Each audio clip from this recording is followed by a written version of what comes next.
నమస్తే, welcome to ఈహా TV. ప్రస్తుతం మనతో పాటు ఉన్నారు పొలిటికల్ అనలిస్ట్ బాలా గారు. మాట్లాడదాం. నమస్తే అండి. నమస్తే బాలా గారు, ప్రస్తుతం ఏపీ రాజకీయాలు రెండు తెలుగు రాష్ట్రాల ప్రజలను ఒక చర్చకు వేదికగా మారాయనే చెప్పొచ్చు. తెలంగాణలో ఉన్న పరిస్థితుల కన్నా కూడా ఏపీలో జరుగుతున్న సిచ్యువేషన్సే చాలా హాట్గా నడుస్తూ ఉన్నాయి, రైట్?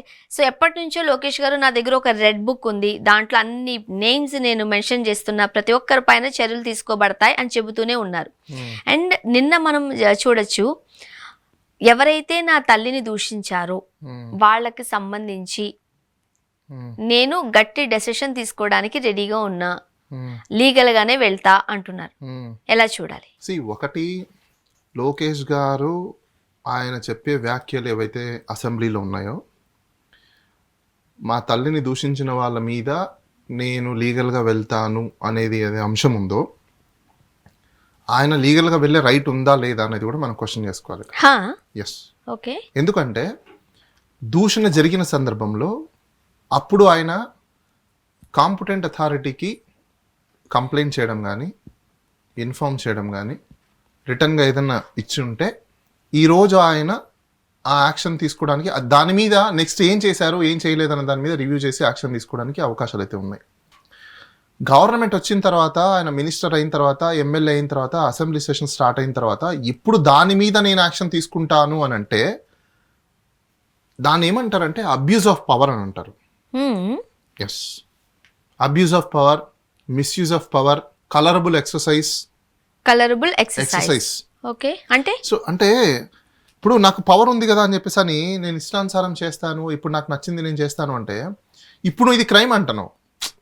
అప్పుడు జరిగిందని ఇప్పుడు నువ్వు క్రైమ్ అంటున్నావు అంటే ఇప్పుడు నీకు పవర్ వచ్చింది కాబట్టి నువ్వు క్రైమ్ అంటున్నావు. ఒకవేళ పవర్ రాకపోయింటే క్రైమ్ ఈస్ ఆల్వేస్ క్రైమ్, దానికి ఎవరు అతిథులు కాదు.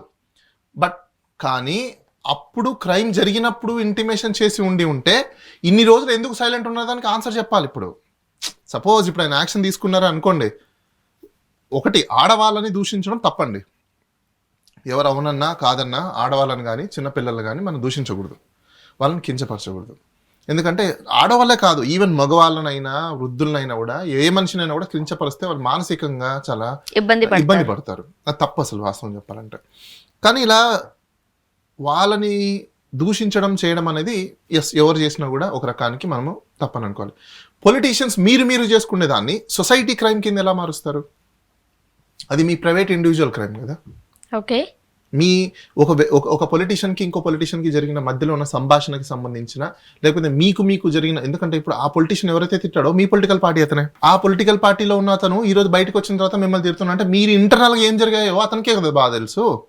సో ఏ బేసిస్ మీద వాళ్ళు బయటకు వస్తారు? బేసిక్గా ఏ పొలిటికల్ పార్టీలో అయినా ఒకటి, పవర్ ఇవ్వనప్పుడు, అతనికి కావాల్సిన పనులు చేయనప్పుడు, ఆయనకి కావాల్సిన డబ్బులు రానప్పుడు, అతను సాటిస్ఫై కానప్పుడు, ఈ 4 సందర్భాలలో బయటకు వస్తారు. బయటికి వచ్చిన తర్వాత మీలో ఉన్న లోపాలన్నింటినీ కూడా ఎత్తి చూపించేది వాళ్ళే, ఎందుకంటే వాళ్ళకి తెలుసు కాబట్టి. సో ఒకటి, ఆడవాళ్ళని తిడుతున్నారు చేస్తున్నారు అనే దాని మీద యాక్షన్ తీసుకోవడంలో తప్పేం లేదు. కానీ గతంలో జరిగిన వాటి మీద ఇప్పుడు నేను యాక్షన్ తీసుకుంటా అనేది ఏదైతే ఉందో అది లీగల్ గా స్టాండ్ అయ్యే అవకాశాలు అయితే ఉండవు. అంటే సాధారణంగా ఆ టైంలో వాళ్ళకి నిజంగానే పవర్ లేదు కాబట్టి వాయిస్ వినిపించిన అధికారులు ఉన్న ప్రభుత్వం గొంతు నొక్కేస్తుంది, పోలీసులు పట్టించుకోరు, ఇలా రకరకాలుగా మనం వింటూ ఉన్నాం కదా. అదే అవసరమే లేదు. నీకు గొంతు నొక్కేసినా ఇంకోటి నొక్కేసినా స్పీడ్ పోస్ట్ ఆఫీస్ ని ఎవరు నొక్కలేరు కదా.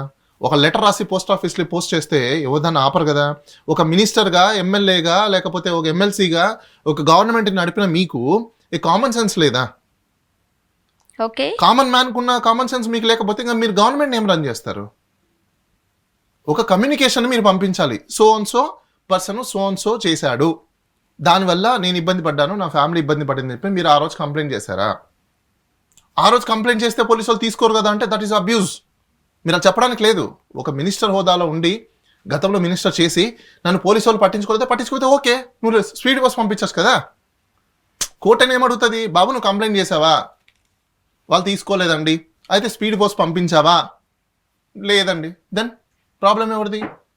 మీకు ఈ బేసిక్సే తెలియనప్పుడు గవర్నమెంట్లో ఉన్న గవర్నెన్స్ ఎలా తెలుస్తాయి? బిజినెస్ రూల్స్ ఎలా తెలుస్తాయి?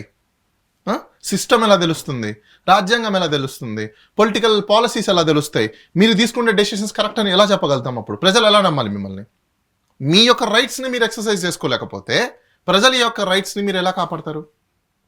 సో ఇక్కడ లీగల్గా మనం చూసుకోవాల్సిన అవసరాలు చాలా ఉన్నాయి. ఎందుకు అంటే మోరల్గా ఓకే, కానీ ఇప్పుడు అసెంబ్లీలో గెలిచిన తర్వాత, మినిస్టర్ అయిన తర్వాత, ఇప్పుడు నేను కలరబుల్ ఎక్సర్సైజ్ చేస్తాను, మిస్యూజ్ చేస్తాను, పవర్ని యూజ్ చేస్తాను, నా చైర్ని అడ్డం పెట్టుకొని నాకు నచ్చిన నా పర్సనల్కి నేను వాడుకుంటాను అంటే షెడ్యూల్ 3 ప్రకారం ఓత్ తీసుకుంటాం. ఓహో. ఎమ్మెల్యే కానీ మినిస్టర్ కానీ ప్రమాణ స్వీకారం అని అంటాం మనం. స్వీకారం, ప్రమాణం చేస్తాం కదా. ఏమని ప్రమాణం చేస్తాం? నా సొంతంగా నేను ఏది వాడుకోను కదా. ఇప్పుడు మీరు చేసే కేసులు ఇవన్నీ ఎవరికి సొంతం? అవి మీ సొంతానికే కదా, లాజికేగా, మీ సొంతానికే కదా. రైట్. మీరు ఒకవేళ నిజంగా గతంలో మీరు కేసు పెట్టి ఉంటే మీరు లీగల్గా ఆ కేసు ఏమైందని అడిగే హక్కు మీకు ఉంటుంది. మీరు గతంలో కేసు పెట్టారా? పెట్టలేదు. మరి పెట్టకపోయినప్పుడు ఇప్పుడు పెట్టాలని అనుకోవడము, ఇప్పుడు దాన్ని తీసుకురావడం, దాన్ని ఏమంటారు? బట్ ఓకే, ఒకటి ఏమంటారు, నిజంగానే పెట్టలేదంటారు. ఒకవేళ పెట్టి ఉన్నారేమో. పెట్టి ఉంటే మీకు రివ్యూ చేసే రైట్ ఉంటుందండి. అడగచ్చు, సార్ నేను ఇలా కంప్లైంట్ పెట్టాను. ఈవెన్ మినిస్టర్ అయినా ఒక కంప్లైంట్ చేయాలంటే స్టేషన్ హౌస్ ఆఫీసర్ దగ్గరికి వెళ్ళి కంప్లైంట్ చేయాలి కదా. ఒకవేళ మీరు కంప్లైంట్ పెట్టి ఉంటే నిజంగా ఆ కంప్లైంట్ ఏమైందని చెప్పేసి మీకు అడిగే హక్కు అయితే మీకు ఉంటుంది, దాంట్లో నో డౌట్. నేనేమంటున్నా, కంప్లైంట్ పెట్టకుండా ఉంటే మీరు ఒకవేళ దీని గురించి ఇప్పుడు మీరు తీసుకోవాలి యాక్షన్ అని అనుకుంటే అది లీగల్గా స్టాండ్ అవ్వదు. ఓకే. అండ్ మనం చూడొచ్చు, అంబటి రాంబాబు గారు నిజంగానే అసెంబ్లీ సాక్షిగా మీ తల్లిని దూషించిన, లేకపోతే అసభ్యంగా ఏదన్నా మాటలు మాట్లాడినట్టు నిరూపిస్తే కనుక నేను రిజైన్ చేస్తాను, రాజకీయాల నుంచి తప్పుకుంటాను అని కూడా గట్టిగానే సవాల్ విసురుతున్నారు. అసలు ఆ టైంలో నిజంగానే లోకేష్ గారు తల్లి గారిని మాటలు అనడం, ఆ రోజు చంద్రబాబు నాయుడు గారు ప్రెస్ మీట్ ముందు కళ్ళనీళ్ళు పెట్టుకోవడం, ఇవన్నీ మనం చూసింది, రైట్? సో ఇప్పుడు రాంబాబు గారు ఇలా అండాన్ని ఎట్లా చూడాలి? పొలిటికల్ స్టంట్స్, పొలిటికల్ ఆర్గ్యుమెంట్స్ అనేది ఎప్పటికప్పుడు డైనమిక్గా మారిపోతూ ఉంటాయి. ఇప్పుడు అసెంబ్లీ రికార్డ్స్లో అది ఉందా లేదా అనేది మనకు తెలియదు. కొన్ని సందర్భాల్లో మనం చూస్తుంటాం, కొన్ని అనవసరమైన వ్యాఖ్యలన్నీ అసెంబ్లీ రికార్డ్ నుంచి తొలగించండి అంటారు, రైట్? ఇప్పుడు అసెంబ్లీ రికార్డ్స్ నుంచి అవన్నీ తొలగించారనుకోండి, then there is no record for that. So record లేనప్పుడు దాన్ని మీరు ఏ విధంగా కన్సిడర్ చేస్తారు? ఇప్పుడు ఆయన అదే మేబీ అనుభవయారేమో మరి. అసెంబ్లీ రికార్డ్స్లో లేనప్పుడు మీరు ఇప్పుడు అసెంబ్లీ సాక్షిగా అన్నారు చేశారంటే, అసెంబ్లీ సాక్షిగా ఎన్నో తప్పులు చేస్తున్నారు. దాంతోపాటు ఇది ఒకటి తప్పు. గత 40 సంవత్సరాల నుంచి అసెంబ్లీ సాక్షిగానే ప్రజల్ని మభ్యపెడుతున్నారు, ప్రజల్ని మోసం చేస్తున్నారు, ప్రజల్ని చీటింగ్ చేస్తున్నారు. లిటరల్గా చెప్పాలంటే ప్రజల్ని మోసమే చేస్తున్నారు. నమ్మించి గొంతుకు వస్తున్నారు, నమ్మించి భవిష్యత్తుని తొక్కేస్తున్నారు, నమ్మించి వాళ్ళ జీవితాన్ని పడేస్తున్నారు. కానీ వాళ్ళేమనుకుంటున్నారు జనాలు, మా నాయకుడు వీళ్ళు వస్తే మాకేదో చేస్తారు, ఇంతే ఉంది కదా. సో ఇవన్నీ పొలిటికల్ స్టంట్లు అని మనం అనుకోవాల్సిన అవసరం ఉంది. ఓకే. సో పెద్ద సీరియస్ గా తీసుకోవాల్సిన అవసరం లేదు, పెద్దగా సీరియస్ తీసుకోవాల్సిన అవసరం లేదు. కామన్ అండి. ఎంతమంది నాయకులు ఇప్పుడు దాకా నేను రాజకీయాల నుంచి తప్పుకుంటానని చెప్పిన వాళ్ళు ఎంతమంది మళ్ళీ మినిస్టర్లు అవ్వలేదు, ఎంతమంది రాజకీయాల్లో లేరు, ఎంతమంది సీఎంలు అవ్వలేదు చెప్పండి. ఓకే. అదంటే వాళ్ళకి ఒక పొలిటికల్ స్టంట్ అంతే. అండ్ మరి ముఖ్యంగా అప్పట్లో ప్రతిపక్షంలో ఉన్న చంద్రబాబు నాయుడు గారి ప్రభుత్వం కావచ్చు, అధికారంలో వైసీపీ నేతలు ఉన్నప్పుడు ఎలా పడితే అలాగా కొన్ని మాటలు ఏ భాష పడితే ఆ భాష మాట్లాడిన సందర్భాలు ఉన్నాయి. సోషల్ మీడియా వేదికగా అయితే, సామాజిక మాధ్యమాలలో అయితే ఊదరగొట్టారు.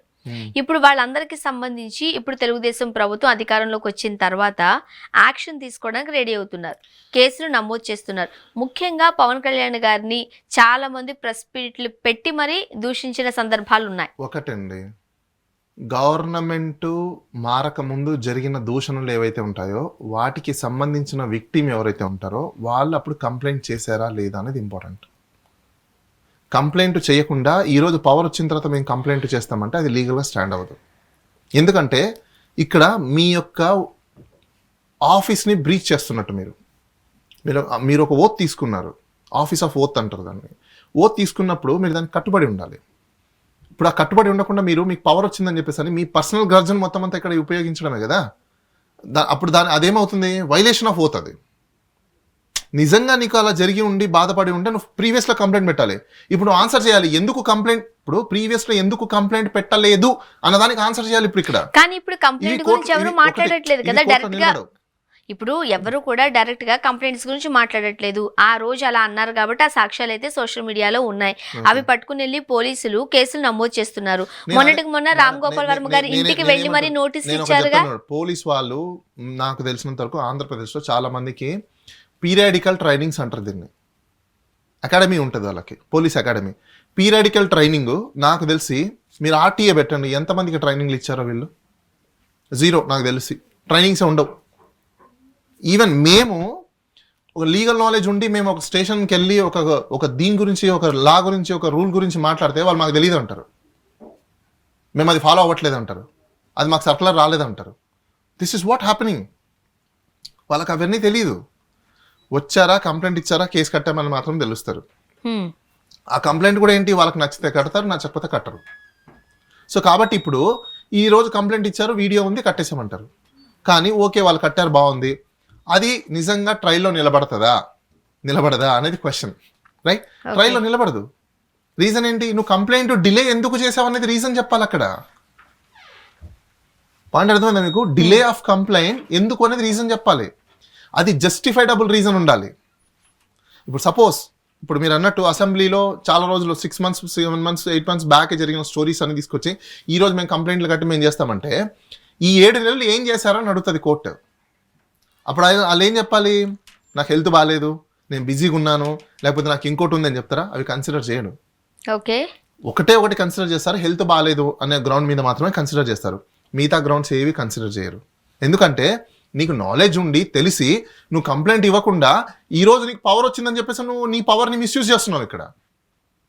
ఇప్పుడు నువ్వు చేయడం అంటే పవర్ ని మిస్యూజ్ చేయడమే. అది మీరు ఒక డిఫరెంట్ యాంగిల్ చూపిస్తున్నారు. లైక్ డిఫరెంట్ యాంగిల్ కదండి, లీగల్ పాయింట్స్ నేను లీగల్ గా చెప్తున్నారు. బట్ మరి పోలీసులు ఎందుకు వాళ్ళ మీద కేసులు నమోదు చేసి అయితే ఇక్కడ ఎందుకు పట్టుకెళ్ళి డైరెక్ట్ గా ఇస్తున్నారు? ఎవరెవరైతే పోలీస్ వాళ్ళు ఇప్పుడు SHOలు ఎవరైతే FIRలు కట్టున్నారో, ఒకవేళ దీంట్లో ప్రైమా ఫేసి సరిగ్గా లేకుండా, దాంట్లో ఒకటి జ్యూరిస్ట్రిక్షన్ లేకుండా, దాంతో పాటు లిమిటేషన్స్ ప్రాపర్గా లేకుండా, డిలే ఆఫ్ కంప్లైంట్ రీజనింగ్లో లేకుండా, కాజ్ ఆఫ్ యాక్షన్ని సరిగ్గా లేకుండా ఉంటే వాళ్ళ మీద కూడా పోలీస్ కంప్లైంట్ అథారిటీ అని ఒకటి ఉంటుంది. ఈ బాధ్యతలు ఎవరెవరైతే ఉన్నారో FIRలు పడిన వాళ్ళందరూ కూడా పోలీస్ కంప్లైంట్ అథారిటీ దగ్గర వీళ్ళ మీద కంప్లైంట్ చేయొచ్చు. ఎస్, పోలీస్ కంప్లైంట్ అథారిటీ మీద కంప్లైంట్ చేసి వాళ్ళ మీద యాక్షన్ తీసుకుంటే అందరి మీద డిసిప్లినరీ యాక్షన్ తీసుకోవాల్సిన అవసరం ఉంటుంది. కానీ అప్పుడు వాళ్ళు ఏం చెప్తారు? ప్రభుత్వం ఏం చెప్తే అది మేము చేయాలి, ప్రభుత్వ అధికారులు అలా చెప్పారు కాబట్టి మేము వెళ్ళి కేసులు నమోదు చేసాము అంటారు. లేదు, ప్రభుత్వం ఏం చెప్తే అంటే ప్రభుత్వం కూడా రూల్ ఆఫ్ లా ప్రకారమే చెప్పాలి. IPC, CRPC, Indian evidence act ఏం చెప్తున్నాయో అదే మీరు చేయాలి. అలానే ఇప్పుడు BNSS ఏం చెప్తుందో అదే మీరు చేయాలి. ఓకే, మరి ఇప్పుడు సోషల్ మీడియాలో ఎవరైతే కొంతమంది ఇండస్ట్రీకి సంబంధించిన వ్యక్తులు ఉన్నారు, లైక్ రామ్ గోపాల్ వర్మ గారు కావచ్చు, శ్రీరెడ్డి గారు కావచ్చు, పోసాని కృష్ణమురళి గారు కావచ్చు, వీళ్ళందరిపైన కేసులు నమోదయ్యాయి. ఓకే, అండ్ రామ్ గోపాల్ వర్మ గారికి ఆల్రెడీ నోటీసులు కూడా ఇచ్చారు. అండ్ మరి కొంతమందిని మనం చూసినట్లయితే రామ్ గోపాల్ వర్మకి దేని మీద నోటీసులు ఇచ్చారు? అప్పట్లో తెలుగుదేశం గవర్నమెంట్ కి సంబంధించి కావచ్చు, పవన్ కళ్యాణ్ గారికి సంబంధించి ఏది పడితే అది మాట్లాడారు అని. ఇప్పుడు ఎలా పడితే అలా మాట్లాడారు. ఇప్పుడు ఏది పడితే అది మాట్లాడారు, ఎలా పడితే అలా మాట్లాడారు అని చెప్పి లాంగ్వేజ్ డెఫినేషన్ ఎక్కడైనా ఉందా? ఇది క్రైమ్, ఇది క్రైమ్ కాదు అనడానికి ఎక్కడైనా రూల్ బుక్ ఉందా? మరి రూల్ బుక్ లేనప్పుడు ఇది క్రైమ్ అని ఎలా చెప్తారు? ఒకవేళ సపోజ్ ఇది క్రైమ్ అని అనుకుందాం, ఇవి సోషల్ ప్లాట్ఫామ్స్. ప్రతి సోషల్ ప్లాట్ఫామ్కి కొన్ని కండిషన్స్ ఉంటాయి, అవునా? ఉంటాయి కదా, కొన్ని రూల్ కండిషన్స్ ఉంటాయి కదా. ఆ కండిషన్స్ని వైలేట్ అయితే ఆటోమేటిక్గా సోషల్ మీడియాని డిలీట్ చేస్తుంది, ఆ ప్లాట్ఫామ్ వాడే డిలీట్ చేస్తాడు. యూట్యూబ్ గైడ్లైన్స్ కావచ్చు, ట్విట్టర్ కావచ్చు, ఫేస్బుక్ కావచ్చు, ఇన్స్టా కావచ్చు, ఏదైనా కావచ్చు. అది నిజంగా అబ్యూజ్ అయ్యి ఉంటే అది ఆటోమేటిక్గా డిలీట్ అయిపోయింది కదా. అంటే అది డిలీట్ అవ్వలేదంటే అర్థం ఏంటి? You got my point, right? Yes. ఇప్పుడు ఒక వర్డ్ అబ్యూజ్ అనేది ఎవరు డిఫైన్ చేయాలి? Who needs to define this? Is there any rule book in India? Language barrier ఉందా? అబ్యూజ్ అంటే ఇది, ఈ పదాన్ని అబ్యూజ్ అంటారు అని చెప్పేసి అని. నో, దెన్ ఎలా ప్రూవ్ చేస్తారు? ఇప్పుడు అది ఎలా ప్రూవ్ అయింది? అయితే ఇప్పుడు ఎవరైతే సోషల్ మీడియా వేదికగా మాటలు మాట్లాడారో వాళ్ళకి సంబంధించి నోటీసులు ఇవ్వడం తప్పితే వాళ్ళని అరెస్ట్ చేయబోతున్నారు, జైలుకి పంపించబోతున్నారు, ఈ వార్తలన్నీ వస్తున్నాయి కదా, అవన్నీ చెల్లుబాటు అవ్వమంటారా? ఒకటండి, అది ప్రైమా ఫేసీలో వాళ్ళు ఏదో ఇన్స్టాల్ గా చేశారు అయింది అని చెప్పేసి అని పనికొస్తుంది తప్ప చాలా మందిని మెజిస్ట్రేట్ దగ్గర ప్రొడ్యూస్ చేసే వాళ్ళు కానీ ఇమీడియట్లీ అడ్వకేట్ పెట్టుకుంటే అప్పటికప్పుడే మెజిస్ట్రేట్ కూడా బయటికి పంపించాలి. ఎందుకంటే అరుణేష్ కుమార్ జడ్జిమెంట్ ప్రకారము మ్యాజిస్ట్రేట్ కూడా క్లోజ్డ్ ఐస్, బ్లైండ్ ఐస్తో కానీ వాళ్ళని రిమాండ్కి కానీ పంపిస్తే వాళ్ళ మీద కూడా డిసిప్లినరీ యాక్షన్ తీసుకుంటారు. అలా తీసుకోవడం, అలా చేయడానికి లేదు. కంపల్సరీగా చూడాలి, ప్రైమా ఫేసి చూడాలి, నీడ్ ఉందా లేదా చూడాలి. ఇంకొక ప్రిన్సిపల్ ఒకటి ఉంది. చంద్రబాబు నాయుడు గారు అరెస్ట్ అయినప్పుడు మేమందరం గగ్గోలు పెట్టాం. ఏమని గగ్గోలు పెట్టామంటే bail is right, jail is exception అని చెప్పేసి. జైలుకు ప్రతి సందర్భాలలో పంపించాల్సిన అవసరం ఉండదు. ప్రతి చిన్న పెట్టి దానిలకు లేకపోతే క్రైమ్స్ దాని ప్రతి దానికి అవసరం లేదు. అసలు అరెస్ట్ ఎందుకు చేస్తున్నాం అనేది రీజన్ చెప్పాలి. వై అరెస్ట్ ఈస్ రిక్వైర్డ్ అన్నప్పుడు వై, దట్స్ మ్యాండేటరీ. అండ్ ముఖ్యంగా ఈ సోషల్ మీడియాకి సంబంధించిన అరెస్టుల పర్వం లేకపోతే కేసుల నమోదు ఇది జరుగుతూ ఉన్నప్పుడు విజయబాబు గారు ఒక పిల్లేశారు. సో మనం కొన్ని శాటిలైట్ ఛానల్స్ లో లేకపోతే కొన్ని వార్తాపత్రికల్లో చూస్తున్నాము, కోర్టు నుంచి గ్రీన్ సిగ్నల్ వచ్చేసింది, అందరినీ అరెస్ట్ చేయొచ్చు. At the same time red book లో ఏదైతే నేమ్స్ ఉన్నాయని అన్నారో దానికి సంబంధించి కూడా యాక్షన్ కి ఒక గ్రీన్ కార్పెట్, రెడ్ కార్పెట్ పడిపోయినట్టే అన్నట్టు. నిజమేనా?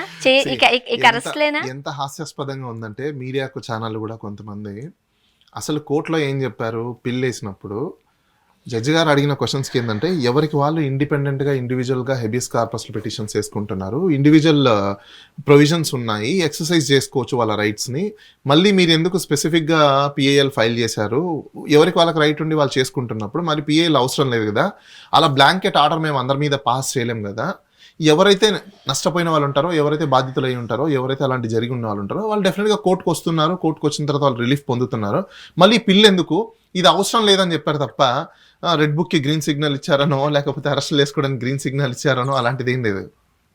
అక్కడ జరిగిన ఓన్లీ సందర్భం ఏంటి అంటే పిల్ అవసరం లేదు, పబ్లిక్ లిటిగేషన్ ఇంట్రెస్ట్ వేసి బ్లాంకెట్గా అందరికీ ఒక యూనిఫామ్ రూల్ అయితే అక్కర్లేదు, యూనిఫామ్ ఆర్డర్ అయితే అక్కర్లేదు. ఎవరైతే ఇలా జరిగింది, ఇల్లీగాలిటీస్ ఉన్నాయి, ఒకవేళ కలరబుల్ ఎక్సర్సైజ్ చేస్తున్నారు, మిస్యూజ్ ఆఫ్ పవర్ చేస్తున్నారు, అబ్యూస్ చేస్తున్నారు, abuse of process of law చేస్తున్నారు అని అనుకున్నప్పుడు డెఫినెట్గా మీరు కోర్టుకు రండి, కోర్టుకు వస్తున్నారు, ఎవరు వాళ్ళు అప్లికేషన్లు వేసుకుంటున్నారు, దానికైతే ఆర్డర్లు వస్తున్నాయి, హెబియస్ కార్పస్లు వేశారు, క్వాష్లు వేస్తున్నారు, బెయిల్స్ వస్తున్నాయి, ఇవన్నీ ఎక్సర్సైజ్ చేస్తున్నప్పుడు మళ్ళీ పిల్ అనేది వేస్ట్ కదా అని చెప్పేసి అని అన్నారు. ఓన్లీ ఆ సందర్భంలో మాత్రమే కొట్టేశారు, అంతేగాని రెడ్ బుక్కి గ్రీన్ సిగ్నల్ ఇచ్చేసారనో లేకపోతే ఎలా పడితే అలా ఇష్టానుసారమో అరెస్టులు చేయమనో లేదు. నేను ఇంకోటి చెప్తున్నా మీ టీవీ ద్వారా, ఎవరెవరైతే మీరు ఈ సోషల్ మీడియా ద్వారా బాధితులు ఉన్నారో, పోలీస్ వాళ్ళు మిమ్మల్ని తిట్టినా, కొట్టినా, అబ్యూజ్ చేసినా, మీ ఫ్యామిలీ వాళ్ళ దూషణగా మాట్లాడినా వాళ్ళ పేర్లు రాసుకోండి. ఇమీడియట్గా వాళ్ళ పేర్ల మీద మీరు మిమ్మల్ని ఏం మాట్లాడారో, ఏం తిట్టారో ఏంటనేది కంప్లైంట్ రాయండి. కంప్లైంట్ రాసి కన్సర్న్ SHOకి ఇవ్వండి. అదేవిధంగా పోలీస్ కంప్లైంట్ అథారిటీ అనేది ఒకటి ఉంటుంది. ఆ పోలీస్ కంప్లైంట్ అథారిటీకి కూడా మీరు స్టేట్ లెవెల్లో ఒకటి ఉంటుంది, డిస్ట్రిక్ట్ లెవెల్లో ఒకటి ఉంటుంది. ఆ పోలీస్ ఆఫీసర్ల మీద మీరు కంప్లైంట్ చేయండి. ఎందుకంటే పోలీస్ వాళ్ళకి కొట్టే రైట్ కానీ, తిట్టే రైట్ కానీ, దూషించే రైట్ కానీ, అబ్యూజ్ చేసే రైట్ కానీ వాళ్ళకి లేదు. వాళ్ళ పని ఒకటే, ఒకవేళ అరెస్ట్ చేయాలనుకుంటే పర్సన్ని అరెస్ట్ చేసి రిమాండ్కి పంపించగలుగుతారే తప్ప మనిషిని కొట్టడం, తిట్టడం, అబ్యూజ్ చేయడం ఇలాంటిది వాళ్ళకి ఎక్కడ ఏ మాన్యువల్లో లేదు, వాళ్ళకి అది రైట్ లేదు. ఒకవేళ అలా ఎవరు చేసినా వాళ్ళ మీద మీరు ప్రాసిక్యూషన్ చేయొచ్చు. అయితే ఎవరెవరైతే ఇప్పుడు దాకా ఇలాంటివి జరిగి ఉన్నాయని భావిస్తున్నారో ప్రతి ఒక్కరు కూడా మీరు కన్సర్న్ పోలీస్ స్టేషన్లలో మీరు వెళ్తే కంప్లైంట్ తీసుకోరు కాబట్టి అందరూ మీరు లెటర్ రాసుకొని స్పీడ్ పోస్ట్లో 25 రూపీస్ ఒక అమౌంట్ కట్టి స్పీడ్ పోస్ట్ పంపించండి, ఒక ఎస్పీకి పంపించండి, అదేవిధంగా కన్సర్న్ SHOకి పంపించండి. దాని మీద ఖచ్చితంగా ఎఫ్ఐఆర్ కట్టాల్సిందే. కట్టకపోతే వాళ్ళే లైబుల్ అవుతారు కాబట్టి, వాళ్ళే ఆన్సరబుల్ అవుతారు కాబట్టి ఏదో ఒక రోజు ఖచ్చితంగా వాళ్ళు మిమ్మల్ని పిలిచి మాట్లాడి ఎఫ్ఐఆర్ అయితే కట్టాల్సి ఉంటుంది. వాళ్ళ మీద చర్యలు కూడా తీసుకుంటారు.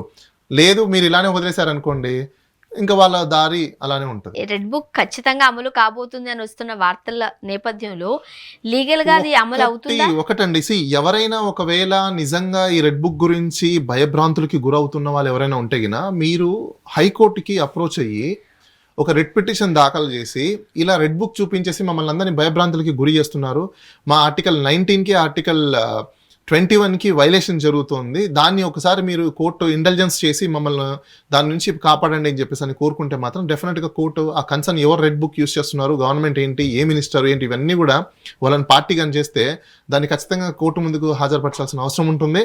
దాన్ని నలిఫై చేసే అవకాశాలు కూడా ఉంటుంది.